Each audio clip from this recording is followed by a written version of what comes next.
Hey everybody, welcome back to Vanta EDC. Today I'm going to be opening a new knife and giving you my initial impressions on it. It's not a brand new release, but I think it came out in the last year or so.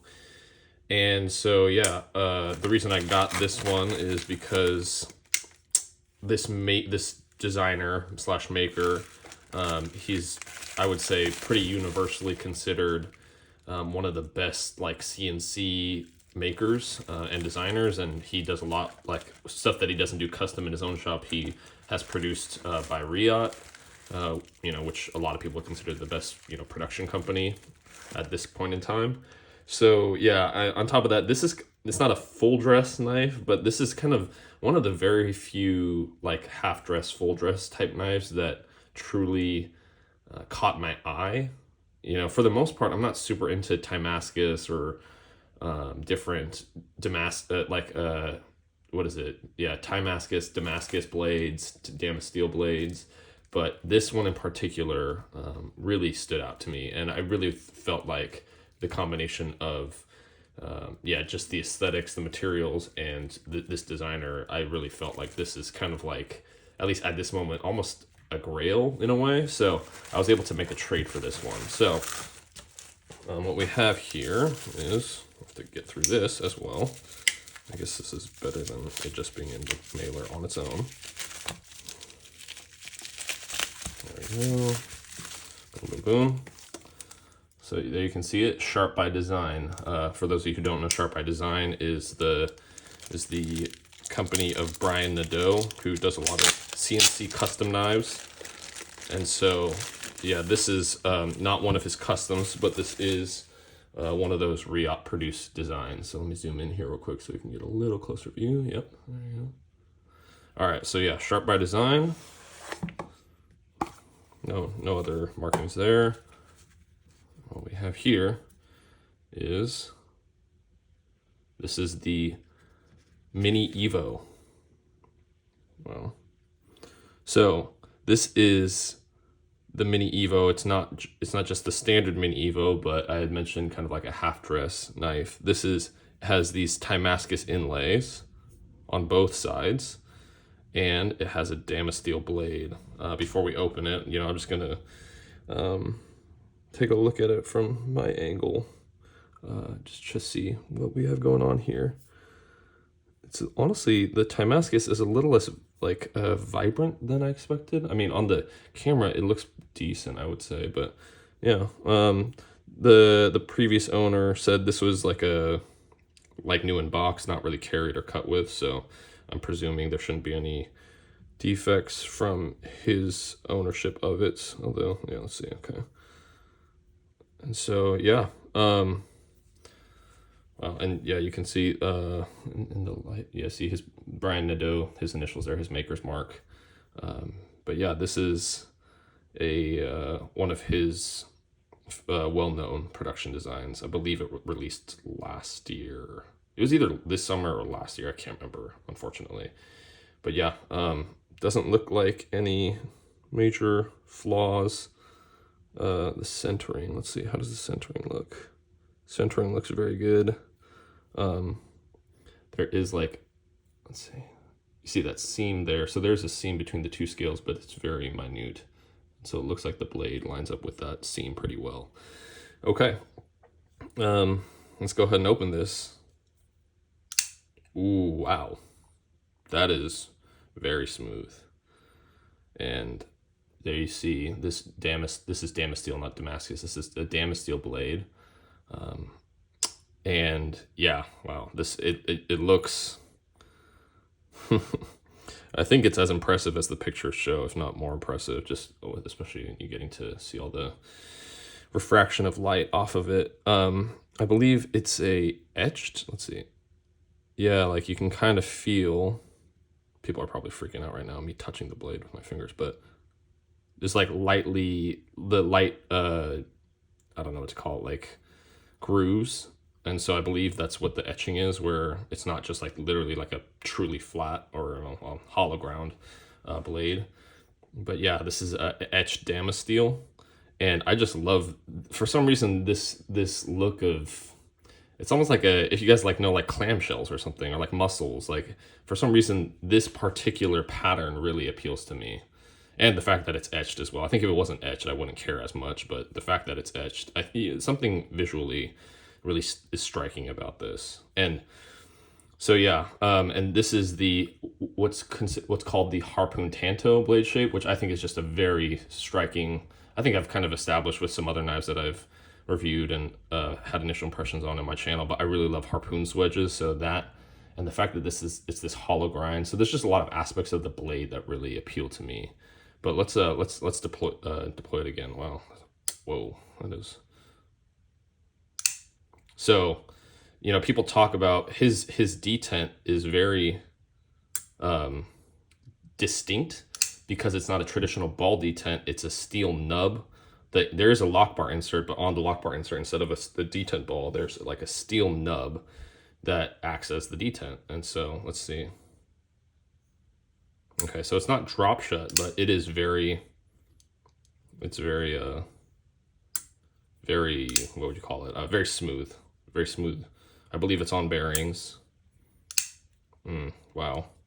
Yeah, it does have a truly distinct feel compared to other traditional detent knives. Wow, that feels great. And wow, okay.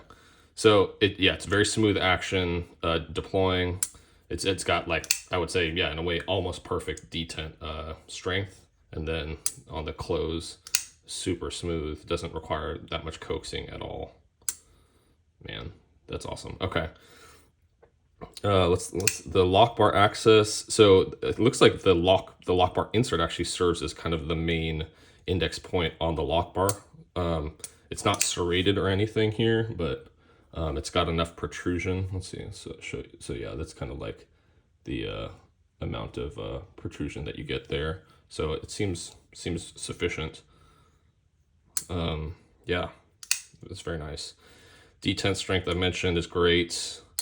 Let's feel the lockup on this. Not that I'm going to be, you know, doing anything insane with this knife. If anything, it's barely going to see any actual cutting, but yeah, it feels very strong, especially for a knife this size. It feels very strong. Wow, it feels great. The ergos on this, so I mentioned the deployment. I don't think you can deploy. Can you? I bet you some people have long enough. I don't have long nails, as you can see, so maybe some people have long enough nails to use that fuller or that slot in the blade, but I'm not going to be able to do that right now. There's very little access to it, as you can see right there. So, but yeah, so it's a flipper, primarily a flipper, if nothing else.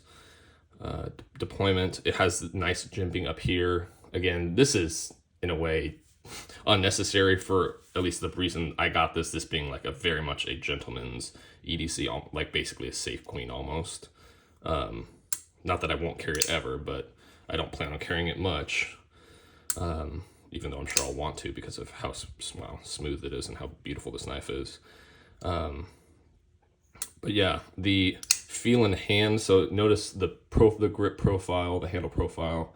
It's fairly neutral. It does have this index finger choil right there, and it has this nice contouring right here, like just a very gently swooped spine of the handle, and then has the jimping there for putting your thumb up if you'd like to.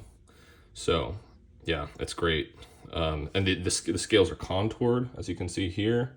So yeah, it feels very organic, like, you know, very seamless in the hand compared to just flat slab type scales. So the hot spots, I mean, you can feel the base of the clip. I can feel it in my palm, but not to the point where, like, it's not so sharp and it's not so high or whatnot to where it like feels uncomfortable at all. It's just like I notice it, if that makes sense.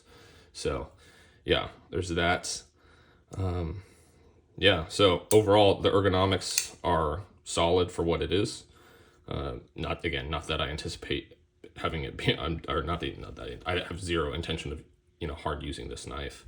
But yeah, all the same, it's nice to have those design elements considered and included.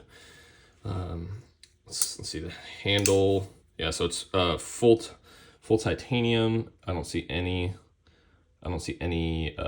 weight reduction, any internal milling to reduce weight there. It does have these Timascus inlays, as I mentioned, and so this the lock is essentially a bolster lock because the inlay covers the vast majority of the lock bar, except for the part that you're actually indexing with. So, yeah, it's a strong enough handle. Let's see what else. Let's inspect the blade a little closer. So, as I mentioned, this etched Damasteel, which it's yeah, I'm trying to think if I've ever seen a Damasteel blade in person or not. Maybe I have at Blade Show, but if I did, I don't remember. So wow, it's a relatively high polish, I guess. The parts that aren't darker, the ridges and whatnot, the grooves, whatever they may be. So the edge bevel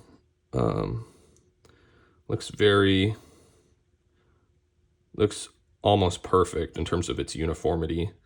You have this sharpening choil here. Again, you have the swedge here. You have the spine. You have this fuller, which becomes a slot. Looks great. I'll do a paper test. I mean, that won't hurt. Right? Let's try that. Let's do a paper test. Yep. Yep. Yeah, it feels very slicey. So this is a compound ground, but it's a hollow grind here. Let's see if we can show that there. So a hollow ground along the primary edge, and then there's, I guess, a flat tanto tip. So, yeah, it's great. Let's get all this crap out of here. Yeah, so that's the blade itself. Again, one of the big draws for me on this was this blade. The choice of Damasteel pattern, the grind, the blade silhouette / shape profile, whatever. Just a lot of aspects of this blade that are innately appealing to me. And so, yeah. Overall, in a way, I'm impressed, but I was expecting to be impressed because I've just heard such overwhelmingly good stuff about Sharp by Design knives. Just the execution, the design, the detent, the deployment, the action, all like everything about Sharp by Design I've heard is so positive. So this is the first one I'm getting to experience, and I'm glad it is. Feels very good, very smooth. It's all, aesthetics are subjective, but to me, it's a very, in a way, obviously it's ostentatious, but not in this in your face way, I would argue. If it was full Timascus scales, then yeah, probably would be much more ostentatious. But in that case, I'd be probably less attracted to it. So, yeah, man, it's great to finally get to experience this, and especially this variation. So, I'll probably do some sort of longer term review, but it's not on the basis of use as so much as just carrying it and enjoying it for what it is, just being able to fidget with it at home. Because this is not a knife that I'd want to risk getting a bunch of dings and scratches on, just carrying it out and about. So yeah, this is great. So yeah, thanks for taking the time to watch. I was able to find this on it's like a Facebook group. I think it's just like Sharp by Design, buy, sell, trade, something to that effect. I think that I've noticed, I was like scrolling through the recent history. There's a decent number of people selling these. So if you really want one, I don't think it's impossible to get. Fun fact, you can get one brand new still, I believe, from Sharp by Design's website at the moment. I don't know how much longer they'll be available. I doubt there's a ton. These were a special edition, so I think originally they were only available by pre-order directly through Sharp by Design, not available through any dealers, the way that the other more base models were.